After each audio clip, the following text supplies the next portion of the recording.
Cumple tus objetivos con el inglés. Un año de inglés con el apoyo de los mejores tutores online. Apúntate en curso de Inglés Online TVE.com y por menos de €1 al día.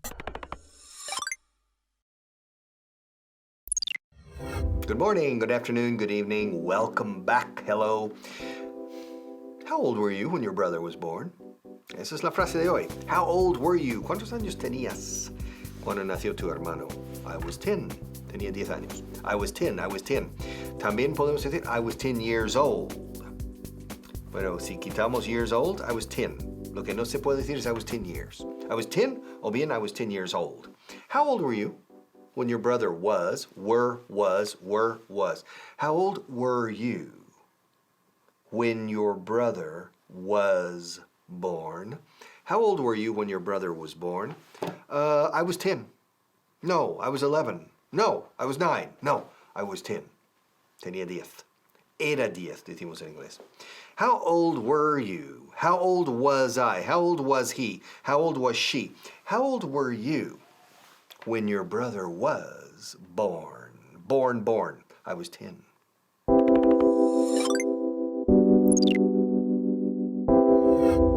Hola y bienvenidos a la clase 194. Ahora vamos a ver la frase. How old were you when your brother was born? ¿Cuántos años tenías cuando tu hermano nació? I was 10. Yo tenía 10 años o tenía 10 años. Y ahora vamos a ver la primera parte de la frase. How old were you? Y no decimos how many years did you have o do you have. How old en el pasado were you, porque estamos hablando de ti. Entonces, were y no was. How old was you? No, por favor, were. How old were you? ¿Todo junto? How old were you? Muy bien, y estás pronunciando bien la H al principio de how. ¡Qué bien! How old were you? How old were you when Spain won the World Cup? Cuando España ganó la Copa Mundial. How old were you in the year 2000? ¿Cuántos años tenías en el año 2000? In the year 2000. Eso sí, no pronunciamos 2000, no. 2000, 2000. How old were you? Una vez más, con acento británico. Perfecto. How old were you? El nuevo jefe es muy guapo, en serio. Pero es que parece un poco mayor que yo. How old is he? Quiero saber, pero no se puede preguntar eso. I have an idea, I know. Wait. Hola, Manuel. Sí, soy yo. Sí. Una pregunta. ¿Cuántos años tenía usted en 1975? Yeah, how old were you in 1975? Oh, it's for a report. It's for a work report. How old were you? You were 15 in 1975. Okay. Oh, that's how we say, ¿cuántos años tenía usted? How old were you? Dilo tú. How old were you? Good. Okay, how old were you in 1980? You were 20 in 1980? Okay, so that means... Oh my God! That means he's 124 years old! Well, siempre me ha gustado los hombres más maduritos. Yes, Manuel.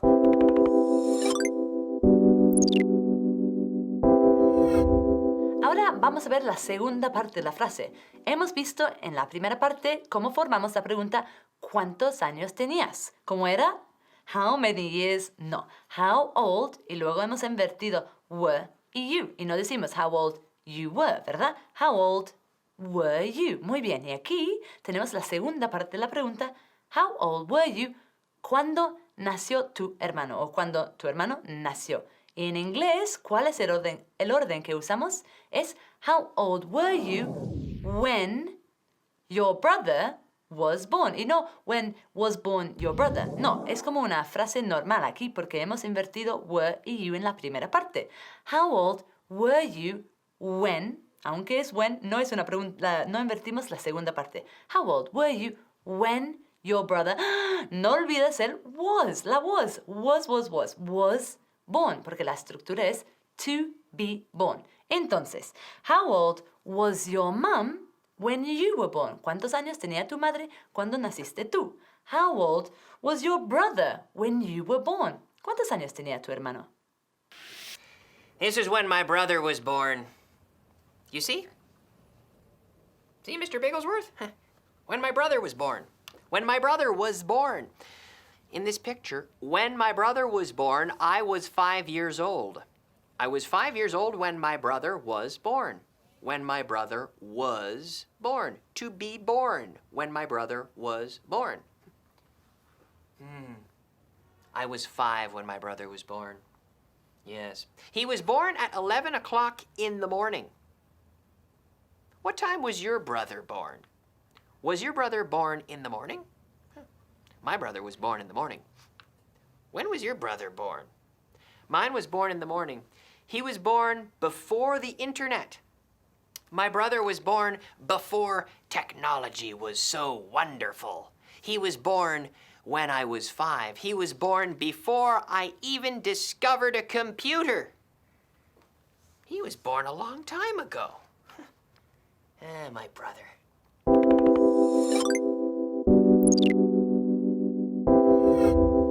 Antes de nada, vamos a ver la palabra del día, que es sibling, o en plural, siblings. Sí, tenemos otra palabra para decir hermano, o hermana, o hermano y hermana. Sibling o sibling. So, how many siblings do you have? ¿Cuántos hermanos tienes? En inglés, para evitar decir how many brothers and sisters do you have, puedes usar esta palabra. Pero recuerda que es bastante formal y no lo usamos mucho en conversaciones hablados o coloquiales. Entonces, sibling. Y ahora, para la última parte de la frase, I was 10. Y no I had 10. No, hablando de años, I was. Soy y era 10. I was. I am para ahora. Entonces, más ejemplos hablando de edades. I was 19 when England won the World Cup. Yo tenía 19 años cuando Inglaterra ganó la Copa Mundial. Eso no es verdad. I was 10 when the war started. Tenía 10 años cuando empezaba la guerra. No, eso tampoco es verdad. Pero ahora vamos a ver toda la frase. How old were you, y no how many years, how old were you when your brother was born? I was 10. Muy bien. Hi, it's Mr. Strong, and say hello to these. ¡Mua! ¡Mua! Sí, me habéis escrito, sí, recibo vuestras cartas, y queríais saber, bueno, a qué edad empecé yo a entrenar. Bueno, tenía 10 años. I was 10. Sí, no dije I had 10. I was 10. I was 10 when I started, cuando empecé.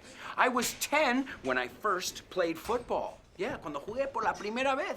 Yeah, I was 10. I was 10 years old. Cuidado, nunca decimos I had 10. I had 10, nunca. Eso es español. Tuve 10 años. En inglés es ser o estar. I was 10. Y nunca podemos decir I was 10 years. No, es un error muy común también. I was 10 or I was 10 years old. Pero nunca I was 10 years. No, eso es español, 10 años. No, I was 10 or I was 10 years old. Yeah, how old were you? ¿Cuántos años tenías tú cuando empezaste a entrenar? Yeah? I was 10. Yeah, when I started to be strict, muy estricto. I was 10 when I started lifting weights. Haha, that's right.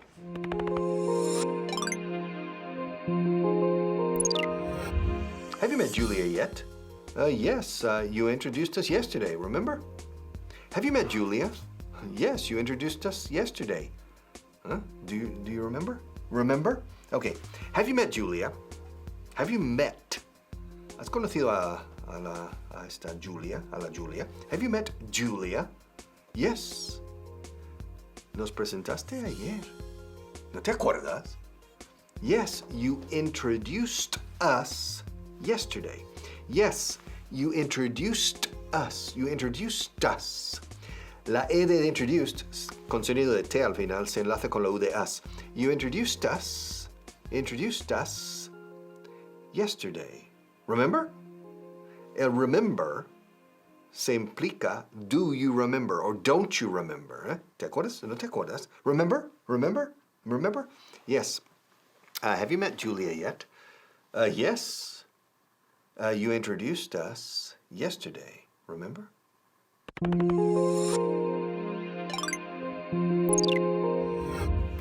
Hola, bienvenidos a la clase número 194.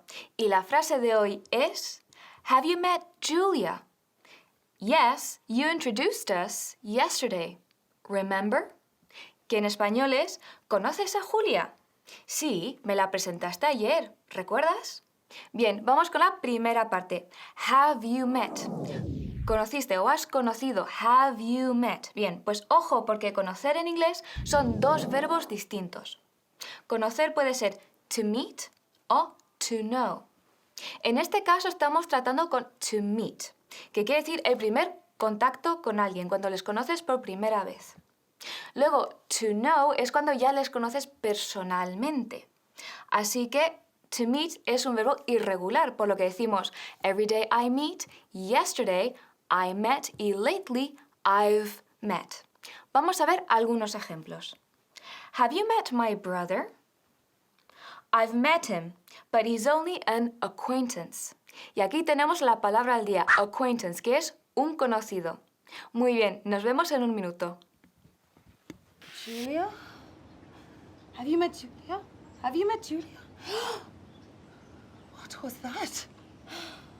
Oh my God, the voices in my dream were asking me if I've ever met Julia. But who is Julia? Did you hear the voices too, or was it in my dream? These spirits speak English very well.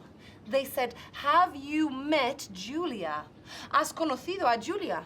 No han dicho, have you met to Julia? No. Lo han dicho perfectamente. Have you met Julia? Have you met Julia? Who is she? Maybe she needs my help. Maybe she needs my expert advice. Julia, I haven't met you. Who are you? Do you need my help? Do you need my help, Julia? Have you met Julia? Have you met Julia? Have you met Julia? I don't want to talk to these spirits again.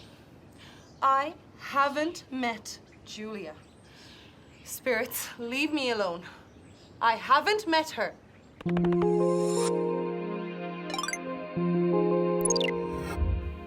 Vamos con la segunda parte de la frase de hoy, que es You introduced us, que es nos presentaste. Bien, pues aquí no decimos en inglés You presented us, no, es un false friend, no decimos present sino introduce. To introduce quiere decir presentar. Ahora podemos decir You introduced us o también You introduced me to her or You introduced her to me. La cosa es que cuando presentamos a alguien decimos You introduced somebody to somebody else. El to es muy importante. Bien, vamos con algunos ejemplos. Have you met Richard? I'll introduce you to him. Yes, you've already introduced me to him. You introduced us yesterday. I'll introduce her to you as soon as I see her. I'll introduce you tomorrow. Muy bien, nos vemos en un minuto. How I met Julia? Yes, of course, Bob. You introduced us last week. Yes, and Deborah as well. You introduced us yesterday. Yes, I know, David. You introduced us at the party. Nos presentaste is you introduced us. Repeat it after me. You introduced us. Good. You introduced us. Who? Daniel? You mean your boss? Yes, Bob, I know your boss. You introduce us all the time. Why does he think he's so popular? He thinks he knows everyone. Well, let me tell you about my weekend, Bob. I went to the cinema with Victor and Lucia. No, you don't know them. No, you don't know them, Bob. Well, I never introduced you. How do you know them if I never introduced you? Yeah, well, whatever, Bob. You don't know everybody, okay? I introduce you to a lot of people. I introduce you to most of your friends. I'm popular around here, you know. Yeah, bye.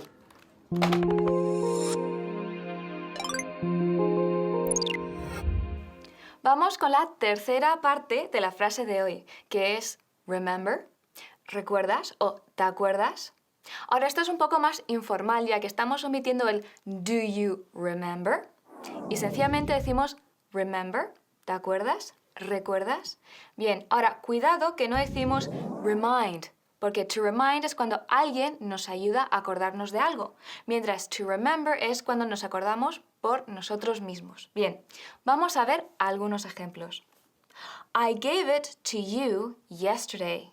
Remember? She flew on business. Remember?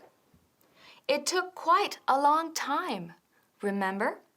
Llevó bastante tiempo. ¿Recuerdas? She introduced us last year. Remember? Nos presentó el año pasado. ¿Recuerdas? We've already seen this teaching point. Remember? Ya hemos visto este teaching point. ¿Recuerdas? Muy bien. Nos vemos en la siguiente clase. Great memories. Great memories. Yeah, I remember. I'm just remembering now. The first time Destiny and I met. Do you remember that? I remember. Of course I remember. Me acuerdo. I remember. I remember. I remember the first time Destiny and I met. It was wonderful. Do you remember? That's right, I remember when we went to the mountains for the first time together. Hiking in the mountains, just Destiny and I. I remember the first time we held hands. I remember even before that, the first time I saw her. I remember a special feeling. Great memories. And there's more to come in the future. Yeah. Ever since we got engaged. Speaking of getting engaged, where's my engagement ring? I remember I took it off. Oh, I can't remember where I put it. Do you remember where I put my engagement ring? El anillo. Where? I can't remember.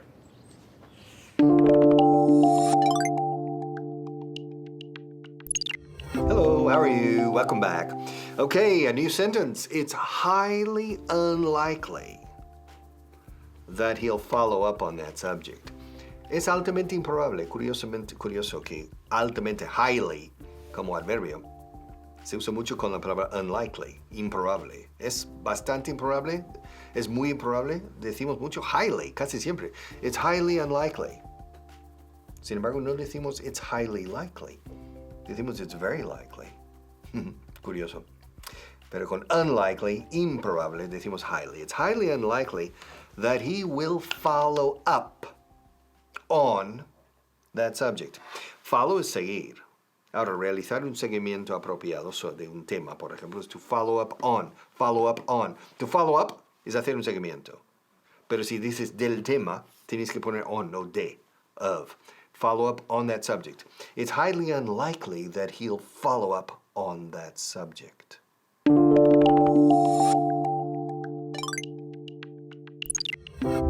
Hello again. All right. Are you ready? Are you ready for another sentence? I'm ready. So listen. It's highly unlikely that he'll follow up on that subject. It's highly unlikely that he'll follow up on that subject. Literalmente estoy diciendo es altamente improbable. Highly unlikely. Likely is probable. Unlikely is poco probable o improbable. It's highly, curioso adverbio aquí, altamente, es muy improbable, poco probable.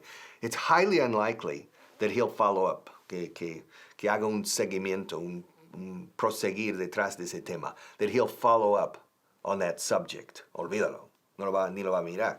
It's highly unlikely, highly, Se usa mucho la palabra altamente para decir altamente considerado. He's highly considered, highly regarded. It's highly unlikely. Sin embargo, no se dice nunca it's highly likely. It's very likely.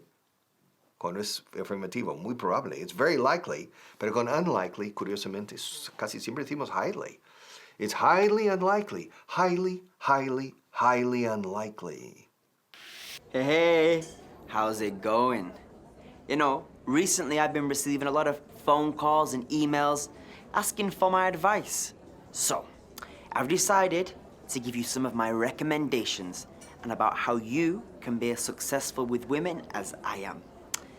First, it's highly recommended that you don't turn up late for the date, okay? It's highly recommended that you pay for the meal.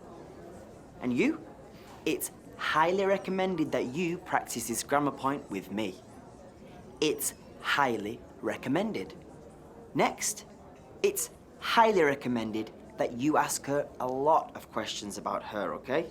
It's highly recommended that you don't talk too much about yourself, okay? Also, it's highly recommended that you pay your full attention to her. I highly recommend that you don't look at other girls. It's highly recommended that you look clean and handsome, okay, like this. If you want to be as successful with women as I am, I highly recommend you follow my advice. I highly, highly recommend it.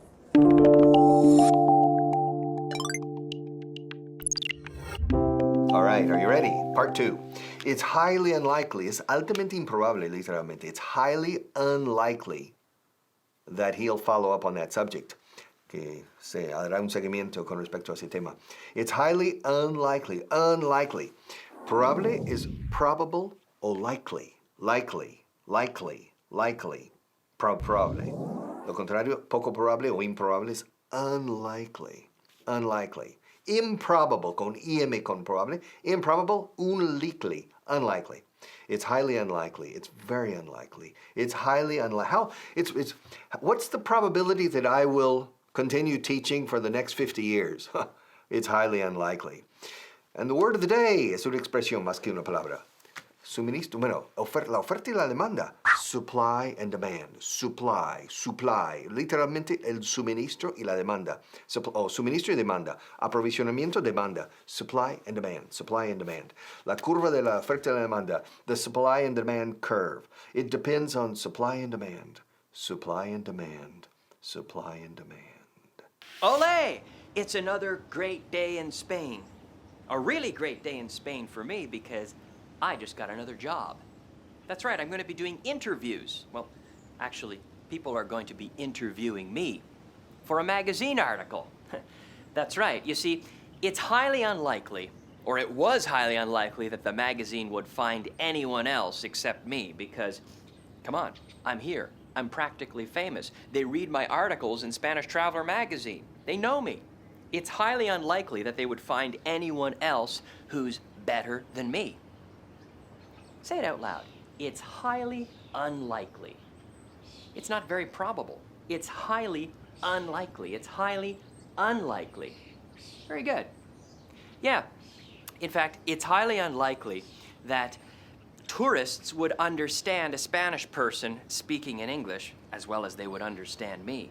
That's highly unlikely. It's highly unlikely that the magazine had a lot of trouble finding me.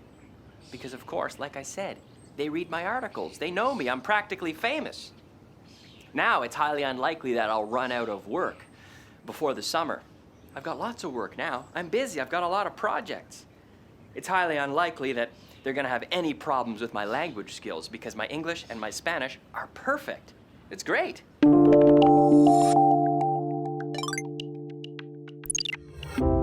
All right, are you ready for part 3? Es muy poco probable que él haga un seguimiento con respecto a ese tema. It's highly unlikely that he'll follow up on that subject. El verbo compuesto to follow up es realizar un seguimiento. de cualquier cosa, seguimiento de tu trabajo, etc. To follow up. To follow up. Ahora bien, si añadimos un complemento después, hacer un seguimiento sobre qué, se añade una segunda preposición, on. Follow up on that subject. Follow up on you. To follow up on the progress.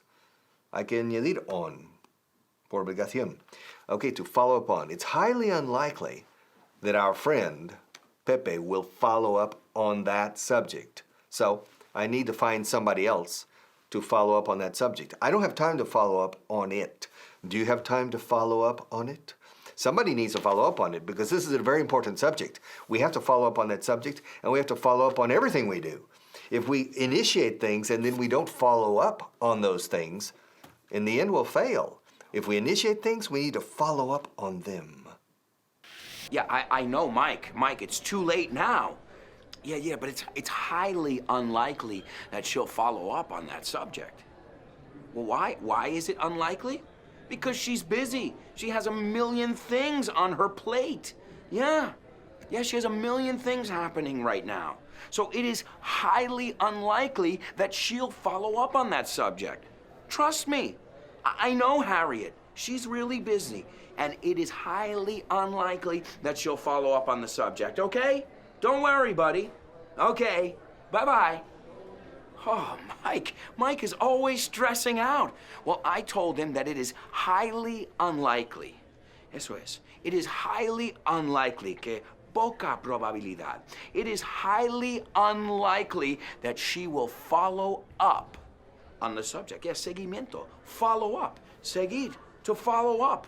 Y decimos la preposición on. Did you follow up on that meeting? Did you follow up on that subject? Y decimos likely, que es probable, y unlikely, que es improbable. So in este caso, it is highly unlikely that she will follow up on the subject. Yeah, well, Harriet is very busy. Y como decimos, she has her hands full. Cumple tus objetivos con el inglés. Un año de inglés con el apoyo de los mejores tutores online. Apúntate en curso de inglés online TVE.com y por menos de €1 al día.